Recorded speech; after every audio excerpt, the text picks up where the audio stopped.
It's gonna snow, it's gonna snow, it's gonna snow. Yes. I live in the south and we do not get snow very often, but this weekend we are supposed to get significant snowfall. So I am doing what any normal person would do.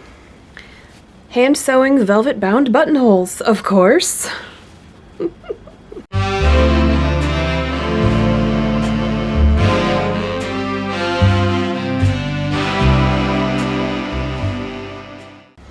Hello and welcome back to Lately Fashionable. I am Chelsea Souter, and if you've been following my channel for a while, you may remember this coat that I made last winter.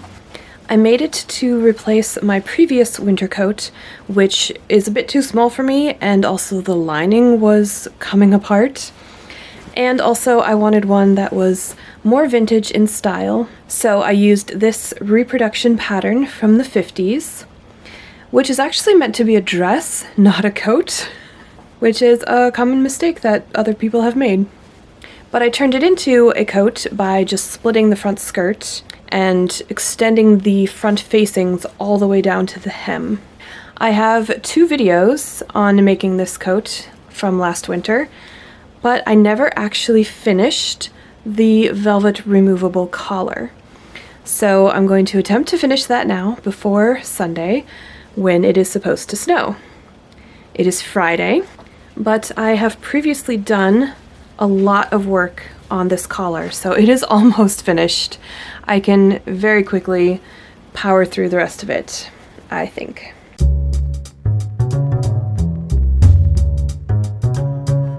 So what I have done is I interfaced the velvet using material that I cut off of this aisle runner that I thrifted several years ago for, I think, $5.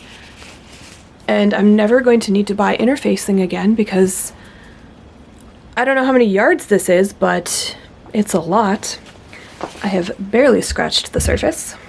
Of course, it is not fusible interfacing, but that's fine because I prefer to use sew-in interfacing anyway. I hand basted all along the edges before I started sewing the lining of my velvet collar to the outer side. Of course, I got a good bit of the way around sewing the lining before I realized I needed to do the bound buttonholes first. So I had to pause operations, unpick a few stitches, and actually do the bound buttonholes, which I have finished on one side now, and I just closed this up last night. And I've got one more partly done on this side, and this is just pinned in place, ready to go. I will show you how I do these bound buttonholes, probably with some very sped up footage, and then I can complete this. I've left a gap at the back neck to turn it right side out once it is ready, and then I can attach it to the coat.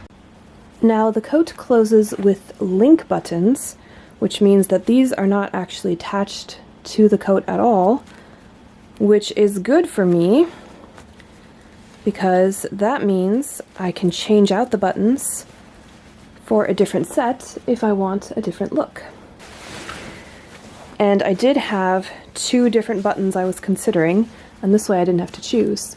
I even made a little secret zipper pocket to hold the extra pair of buttons when they're not in use. I really love the style and the texture of these black buttons.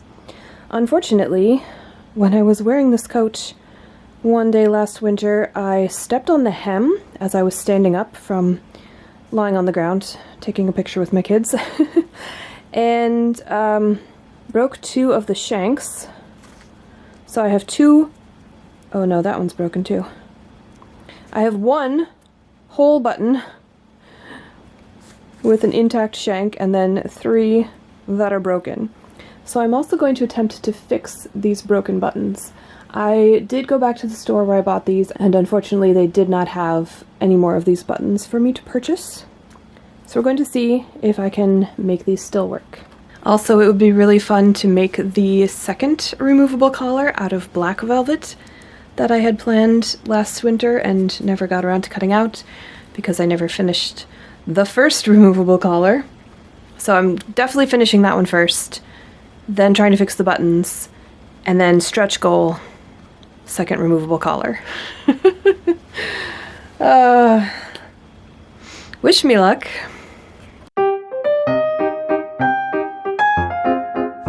Because the velvet is notoriously slippery and tricky to work with, I chose to do all of the sewing on the collar by hand.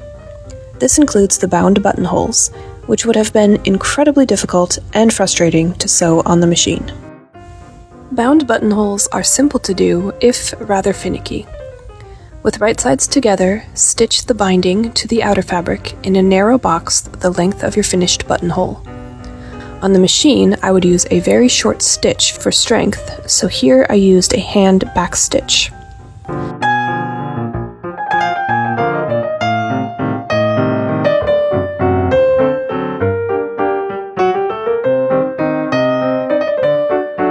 Next, you snip both layers through the center of the box and diagonally into the corners. Then turn the binding in to the inside. The binding fabric gets folded to the center to create the little decorative welts within the buttonhole box.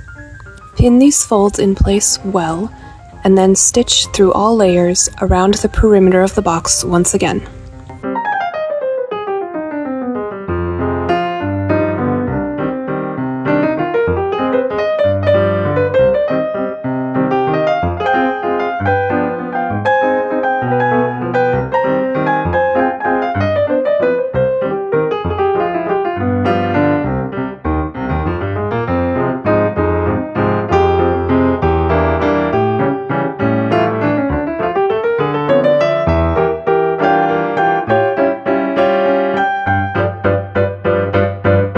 An optional step that I did here is tacking the outer edges of the binding fabric to the interfacing to make sure they stay nice and flat inside the collar.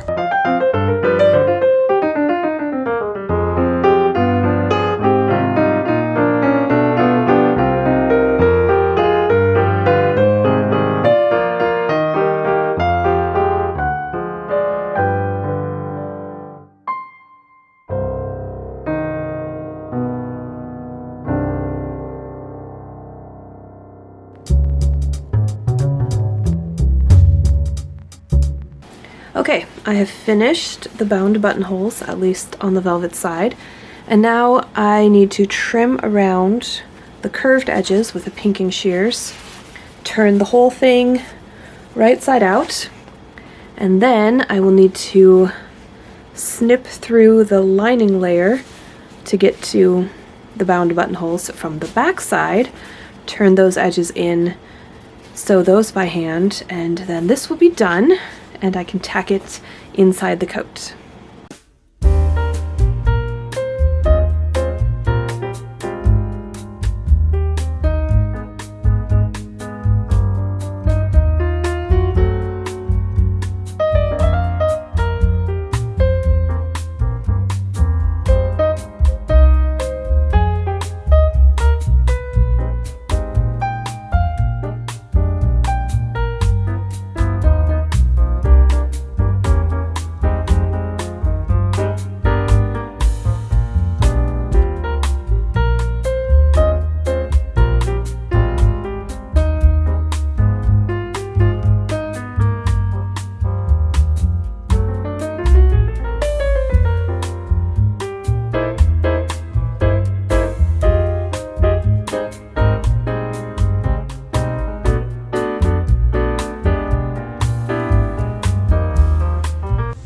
With a fabric like velvet that frays easily, I don't like to trim the corners like I normally would at a 45-degree angle.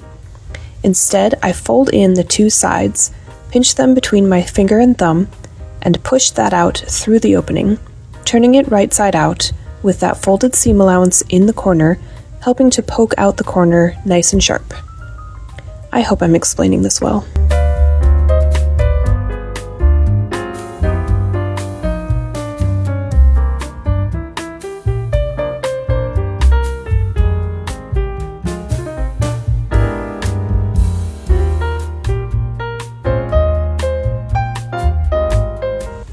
Since I couldn't press the edges of the velvet with an iron, I instead ran a running stitch right along the edge on the lining side, making sure to grab the seam allowance inside with each stitch. This creates a very nice crisp edge that will stay in place permanently.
Finally, it was time to cut through the lining at the bound buttonholes and turn under and stitch those edges, again by hand.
Well, I finished the bound buttonholes. They look lovely, inside and out. They're in the wrong spot.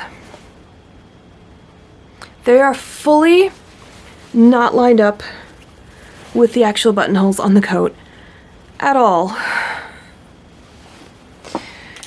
I am devastated.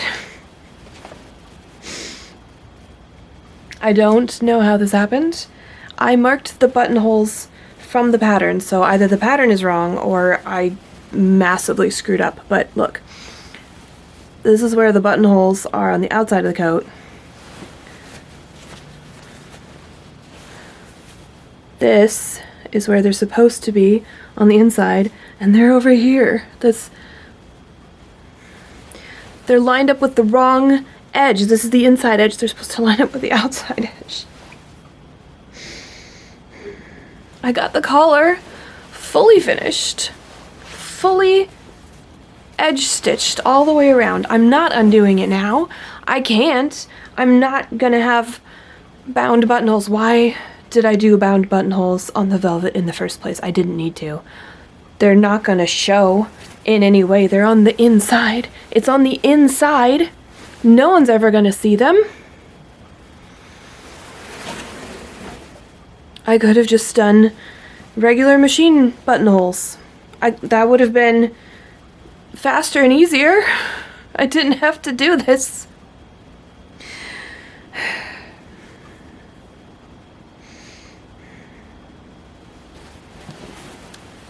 Okay, so what I'm going to do now is, it is almost 11 o'clock, by the way. It has already started snowing. It's very pretty. Fine white powder everywhere. I don't have time. Even if I had time or could or wanted to, I wouldn't be able. There's no way. Okay. So what I'm going to do is just cut through where the buttonholes line up and then bind them by hand with thread. That's what I should have done in the first place. I can't believe I messed this up so badly. But I'll know for next time when I do the black. I'm not gonna do bound buttonholes on the black one. But I'll know to line them up properly the first time. And of course, because of the way the coat closes, I can't just pretend the buttonholes are there, right? I can't just tack the collar inside and pin it closed or something, because the buttons need to go through the buttonholes or it won't close. Okay, it's fine. I'm just gonna be up later than I'd like, because I want to get up first thing in the morning and do a photo shoot. Film the beautiful coat all finished. Okay, I'm ranting and I need to stop ranting and go back inside, and so it's too cold out here to be doing anything. I need to go inside, so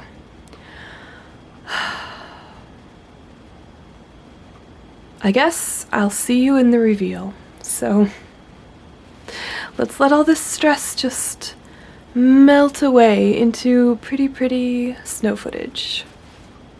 Enjoy.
it is cold out there. And my hat is covered in snow. Predictably. You know what? Margaret deserved a good outing. I do not wear her often enough because she is intimidating. Whew, okay. Well, I got the collar done. I was only up until midnight, so not too bad. 12:30 maybe. And then I got up at 6:30 because I wanted to get out as soon as possible before it starts freezing rain on top of the snow, which hopefully will hold off for a few more hours. But yeah, really pleased with this. Stands up so nicely in the back. Oh, I love it. I love it so much. So I've been wearing this coat all winter, and I wore it at the end of last winter as well, and I had gotten used to the coat itself, and I love it. But when I added this collar last night at like 12:15 a.m., just my jaw, it hit the floor. I was like, wow, that is such a big difference, such an impact. It's so good and I love it. Oh, yes. So I'm quite happy that I got it done for the snow. I'm annoyed with myself that I didn't finish it much earlier than this, because there was really no reason for me to do bound buttonholes on the velvet collar. I should have just put the collar together and then done regular buttonholes, and the whole reason it took me so long to do it was because you have to do the bound buttonholes before you put the whole thing together. So if I'd just done it the sensible way to start with, I would have had it months ago. But oh well, it's done now, and I can bask in its glory. So I might leave this video here and do the black velvet collar and fix the black linked buttons for a future video. I don't know if we're going to get any more snow this year, so I'm gonna play it by ear. We'll see. This was the big goal. This was the most important thing, and I did get it done. And it's so soft and luxurious, and it feels so good on my cheeks. I love it. I'm so happy. If you enjoyed this video, as always, feel free to give me a like, and if you want to see more, definitely subscribe, and I will see you in the next one. Bye.